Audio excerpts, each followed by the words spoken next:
Hi, everyone, and welcome, and thank you for being here today with me.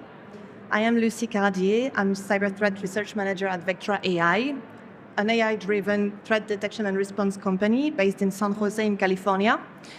We've been researching and developing our own AI for about 15 years now, so way before the AI buzz. My day-to-day job is to research how attackers behave and basically translating that into guidance for security teams. Why am I here with you today? Because you've got best-in-class tools, yet attackers still break in and move and ransom. So they're not breaking your tools, they're moving around them. And in this session, I want to talk to you about modern attacks, pinpointing the blind spots that traditional tools miss, and show you how to close those gaps. So here's your typical modern network. You've got cloud identity and TriD. You've got workloads in AWS, Azure, and maybe Google Cloud Platform. SaaS like Microsoft 365 and Copilot. SASE, brokering traffic for your remote workforce. Classic data center racks, a wired campus, IoT, OT segment, and still good old Active Directory. Now, every one of these zones has its own point solution. You've got EDR on endpoints, you've got CSPM on cloud, you've got CASB in SaaS, firewalls, Zscaler in the transit, IAM to grant access. Individually, they're excellent, but collectively, they see different pieces of your network. Those dotted lines in the graphics represent connections, but also blind corridors. From an attacker perspective, none of these boxes matter. They see one giant flat attack surface. If they meet resistance in the data center, they will hop to SaaS or to cloud. And if identity blocks them, they will pivot over SASE or into cloud. In other words, coverage is uneven, context is fragmented, and gaps are inevitable. So how a modern attack occurs? Modern attackers don't target your tools, they target your gaps. They get in by exploiting either humans through social engineering techniques, phishing, SIM swapping, credential stuffing from past breaches, or technology. So they will use CVEs, 0 days, misconfigurations, etc. But once inside, the goal is persistence. They register OAuth apps, create hidden federation trusts, drop remote access tools, all to ensure they can stay hidden in your network, come and go if you change credentials or close one entry point. Then comes recon, mapping out your network, your cloud tenants, your directory structure. They start escalating privileges, living off the land and moving laterally across your hybrid infrastructure. And in this example, they got in through host 1 and moved through host 2 very quickly, in a matter of minutes. Then the attacker has now found a mean to pivot. So on that server, they found credentials to their cloud identity and TriD, and they've used this to pivot and move to the cloud. Now they're moving further into the cloud and identity. So they're now pivoting to AWS, Azure Cloud, taking actions on email rules in M365. What's very interesting here is that all of this happens in a matter of hours. What used to be traditionally in data center, they could happen over weeks or months. Now they move very fast in a matter of minutes or hours. And they're going to access your cloud environment. Attackers rarely need sophisticated 0 days anymore. So they might still use them when convenient, like the latest critical SharePoint one. They steal credentials. They hop from one system to the next and operate in the blind spot between your tools because they don't have to hack in anymore. They just log in. Let's highlight those very blind spots with concrete, like real-life examples. I've got 3 to show you. First, you've all heard about Scattered Spider. Scattered Spider doesn't smash through your defenses. They're brilliant in terms of social engineering. They're very good at it. They start phishing valid MFA codes. They log in through Entra ID. They flip mailbox permissions in Microsoft 365, inject backdoor, and then they pivot into Azure workloads very quickly without your tools even noticing it. Throughout the journey, every move looks legitimate to point products. IAM sees authenticated users. CASB sees allowed config changes. Your cloud workloads protection platform is blind to east-west cloud traffic. Another example I want to show you is the IPT group Volt Typhoon. Volt Typhoon starts in a remote home office, so where no EDR and trusted VPN were implemented. So they tunnel command and control over DNS, use PowerShell, Spray, and RPC Recon, harvest credentials, again, wipe logs, and quietly map the environment for exfil. Firewalls see normal DNS and HTTPS traffic. EDR focuses on malware it will never find because there is none.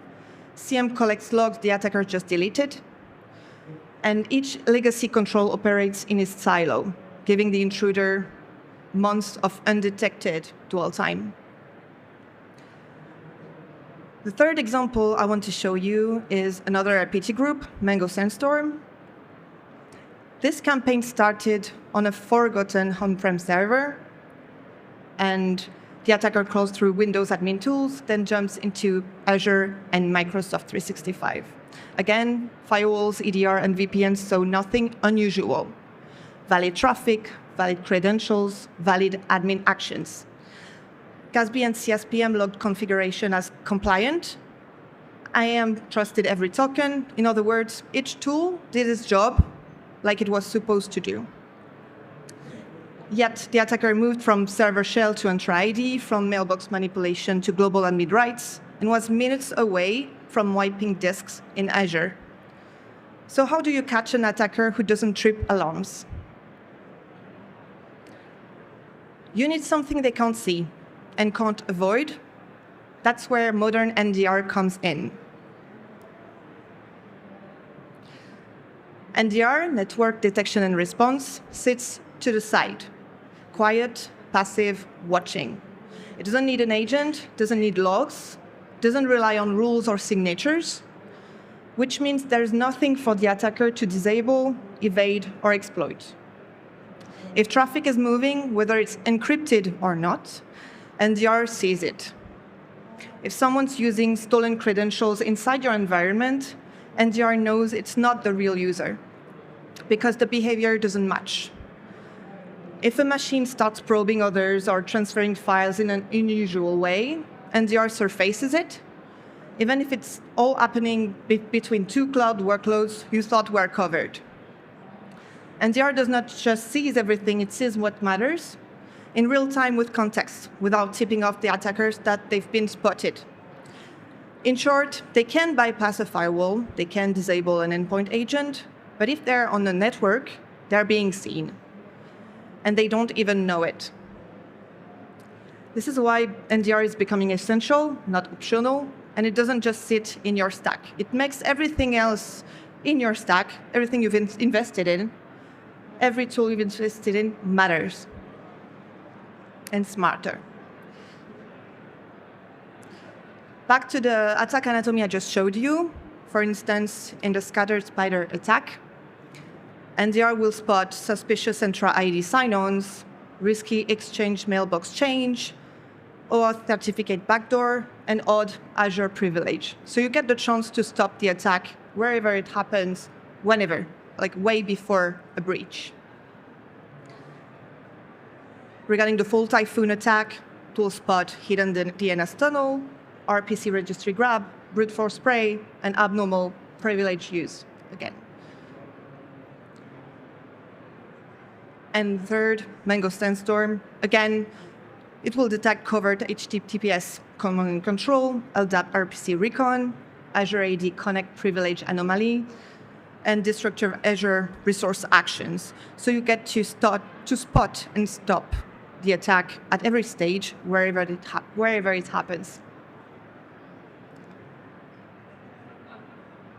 Now, modern NDR sees and correlates modern attacker behavior in a modern network.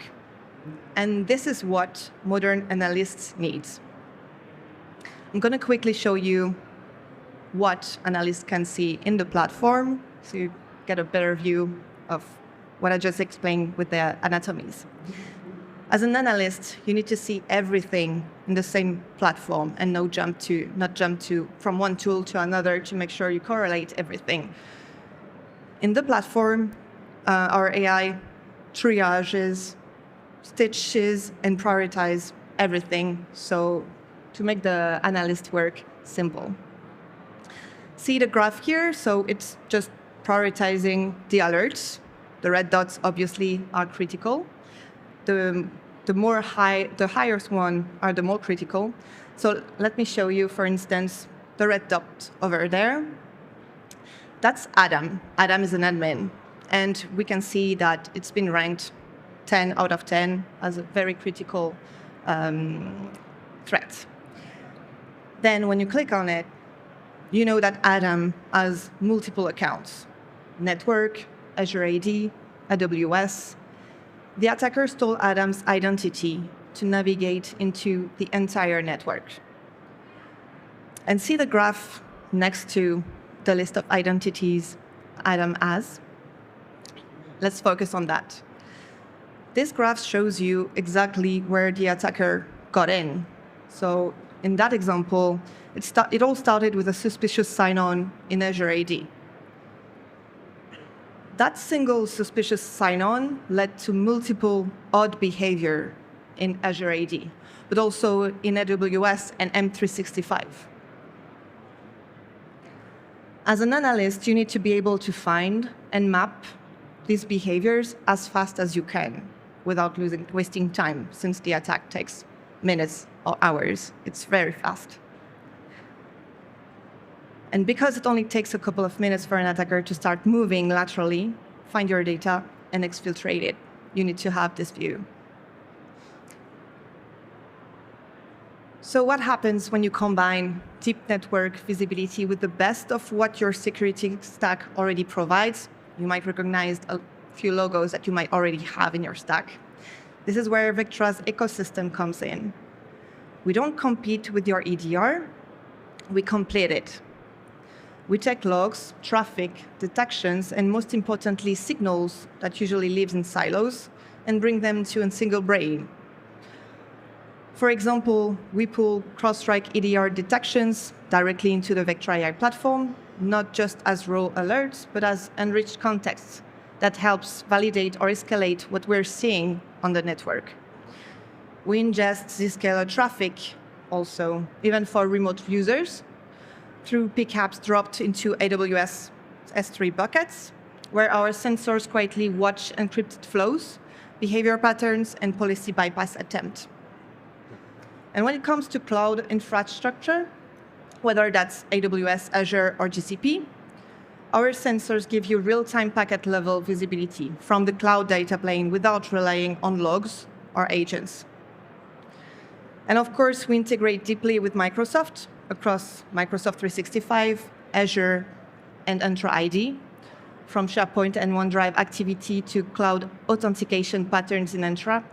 Vectra captures behavior after access is granted, so you don't miss any odd behavior.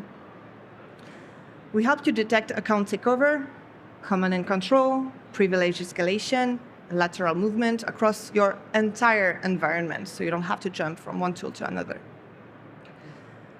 Even when everything looks normal on the surface, because when they log in, that's when you tend to miss important alerts. Together, we close the detection gap across network, endpoint, identity, and cloud in ways that are invisible to the attacker and seamless for your SOC. And this year, Gartner published its very first Magic Quadrant for network detection and response, so validates the story I just showed you around modern network. And Vectra AI was named the leader. That's a strong validation of what we've been building for years. A platform that sees across identity, network, cloud, and SaaS in real time and gives your SOC the clarity it needs. If you're ready to see what your other tools can't, you can come talk to us at our booth. We'll show you the gaps, and most importantly, we'll help you close them. Thank you. And if you have any question, just feel free to ask. Thank you.